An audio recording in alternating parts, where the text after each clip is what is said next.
संध्याकाळचे 6 वाजत आले होते. आकाश काळसर ढगांनी भरून गेलं होतं आणि पावसाने अचानक जोर धरला होता. त्या पावसात एक जुनाट बसस्टॉपवर अर्जुन उभा होता.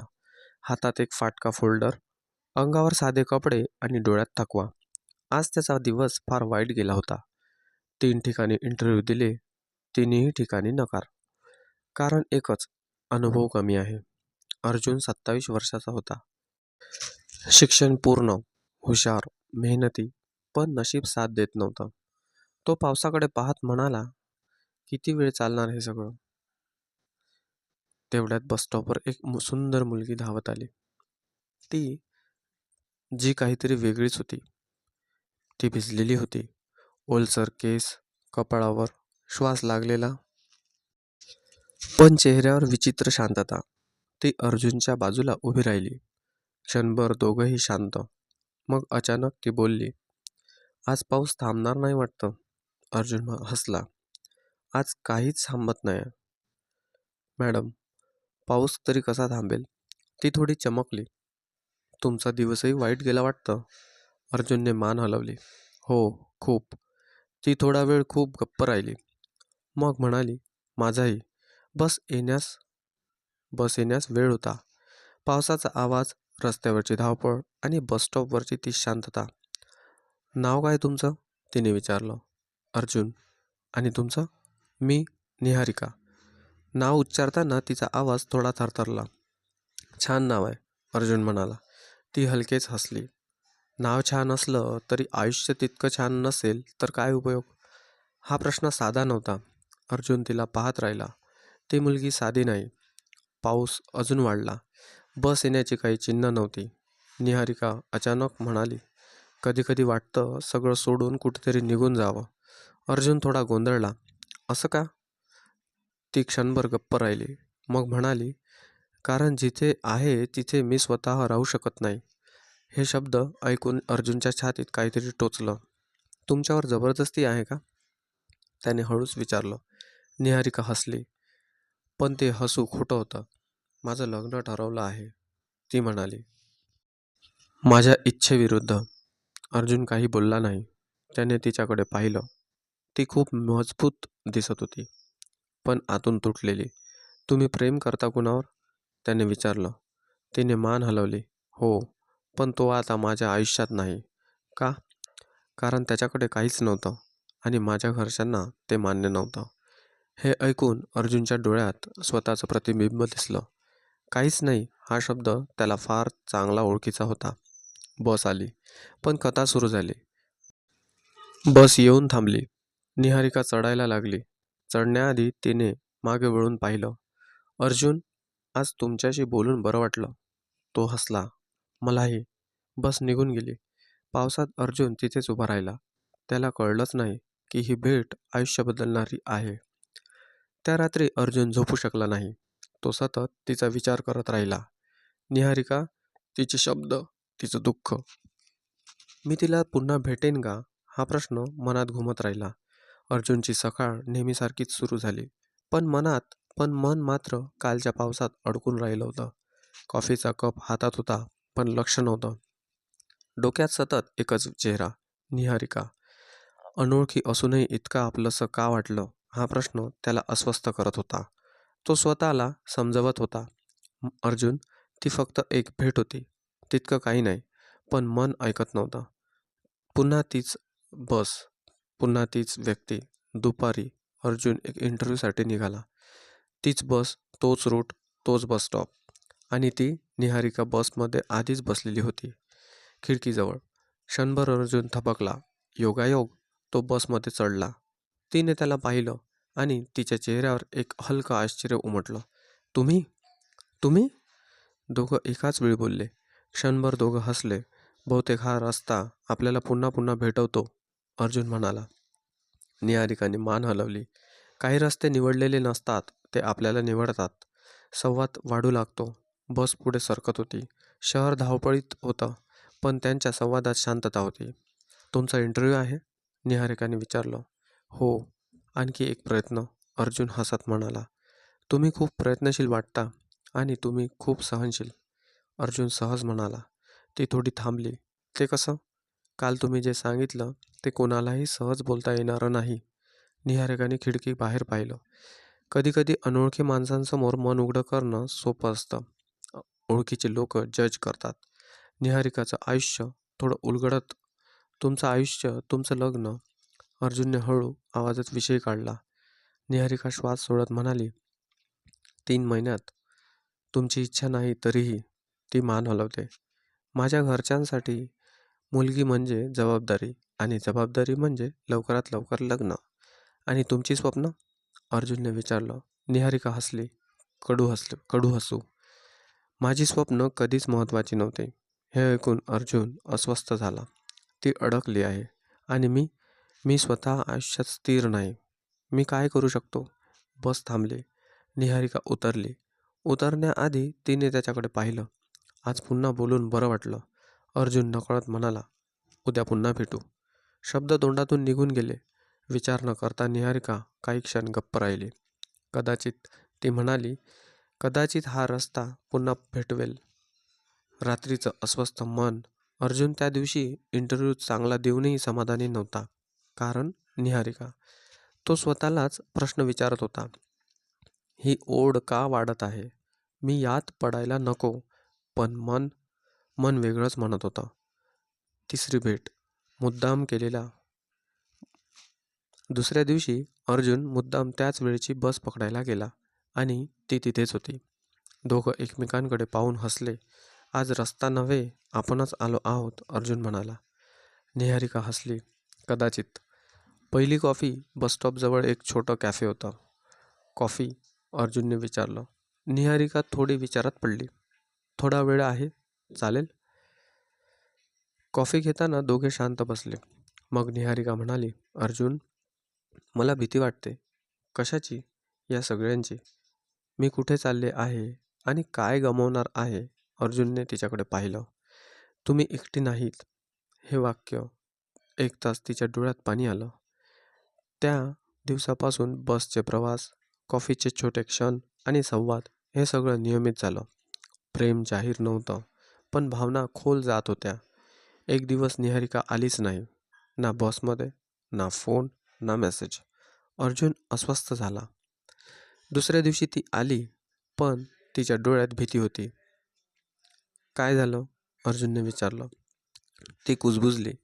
माझ्या घरच्यांना आपल्यांबद्दल शंका आली आहे. अर्जुन हादरला.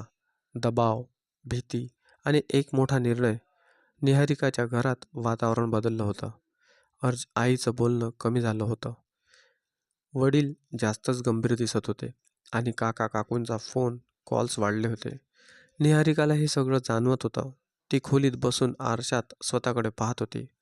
मी चुकतेय का? मी फक्त बोलते. प्रेमही कबूल केलं नाही. पण समाजासाठी एवढंच पुरेसं होतं. मुलगी कोणाशी बोलते म्हणजे काहीतरी चुकतंय. एका संध्याकाळी वडील समोर बसले होते. निहारिका. त्यांनी थंड आवाजात विचारलं, तू रोज त्याच वेळेला बाहेर का जातेस? तिच्या अंगावर काटा आला. ऑफिस, बस, वेळ जुळतो म्हणून. आणि तो मुलगा? हा प्रश्न अचानक आला. निहारिकाचं हृदय धडधडलं. कोण मुलगा? तिने वेळ मारून नेण्याचा प्रयत्न केला. वडील टेबलावर हात आपटत म्हणाले, खोटं बोलू नकोस. लोकांनी पाहिलंय तुला एका मुलासोबत. आईनेही दबक्या आवाजात म्हटलं, आपली इज्जत राख. निहारिका. तिच्या डोळ्यात पाणी आलं. इज्जत? हा शब्द कायम तिच्या गळ्याभोवती फास होता. त्या रात्री तिने अर्जुनला फोन केला. अर्जुन. आवाज थरथरत होता. काय झालं? तो काळजीत म्हणाला, माझ्या घरच्यांना कळलं आहे आपल्याबद्दल. अर्जुन शांत झाला. तुला काही त्रास दिला का? नाही, पण दबाव वाढतोय. ते लग्न लवकर उरकवायच्या तयारीत आहे. अर्जुनच्या छातीत जडपणा आला. आपण भेटू शकतो का? तो विचारलं. सध्या नाही. माझ्यावर लक्ष आहे. अंतर वाढतं. पण भावना नाही. पुढचे काही दिवस बसस्टॉप रिकामा वाटू लागला. कॉफीचं कॅफे ओस पडलं होतं. अर्जुन रोज तिथे जात होता, पण निहारिका येत नव्हती. तो स्वतःशीच झगडत होता. मी काय करू? माझ्याकडे ना स्थिर नोकरी, ना पैसा. मी तिला काय देऊ शकतो? पण दुसरा आवाज म्हणत होता, तू तिला आधार देऊ शकतोस. एक दिवस फोन आला. कॉंग्रॅच्युलेशन्स अर्जुन, तुमची निवड झाली आहे. तो क्षण आनंदाचा असायला हवा होता, पण त्याला पहिला विचार आला, निहारिका. तो लगेच तिला कॉल करायला गेला, पण फोन बंद. आनंद आणि असहाय्यता एकत्र येऊन त्याच्या मनात गोंधळ उडवून दिला. एक आठवडा गेला.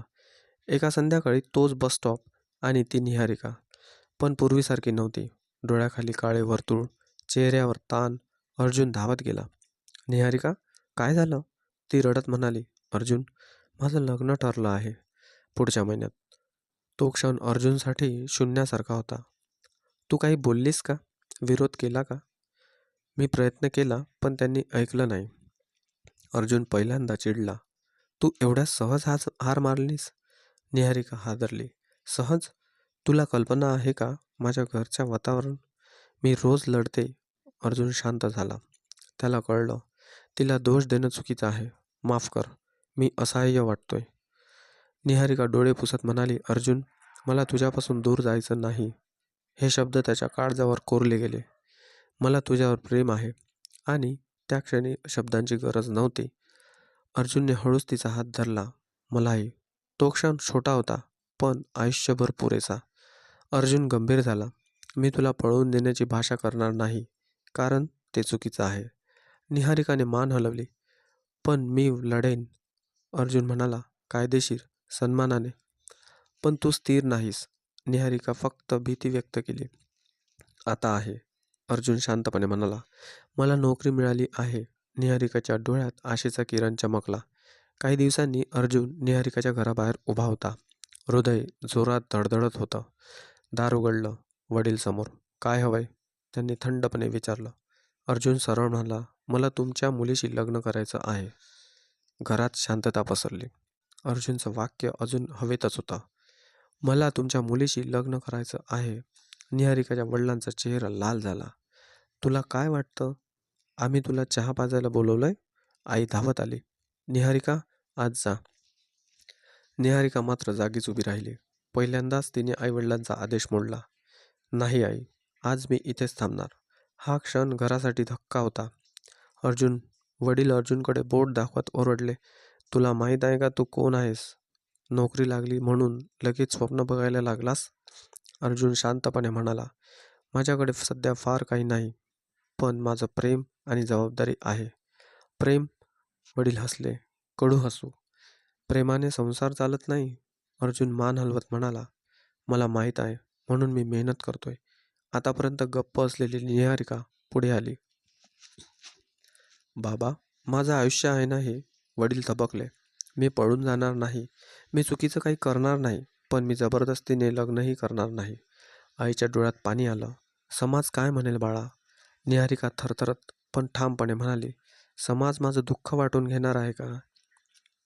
घरात पुन्हा शांतता पसरली. दुसऱ्याच दिवशी नातेवाईक, शेजारी, ओळखीचे सगळ्यांना बातमी समजली. मुलगी हाताबाहेर गेली आहे. आईवडिलांची मान खाली घातली. निहारिकाच्या घरावर दबाव वाढत गेला. वडील अर्जुनला फोन करून म्हणाले, या घरापासून दूर राहा, नाहीतर परिणाम चांगला होणार नाही. अर्जुन थांबला नाही. ऑफिसमध्ये अर्जुनचं मन लागत नव्हतं. बॉसने विचारलं, एव्हरीथिंग इज ओके? अर्जुनने पहिल्यांदाच स्वतःचं दुःख सांगितलं. बॉस थोडा वेळ शांत राहिले. मग म्हणाले, जीवनात कधीकधी कामापेक्षा माणूस महत्त्वाचा असतो.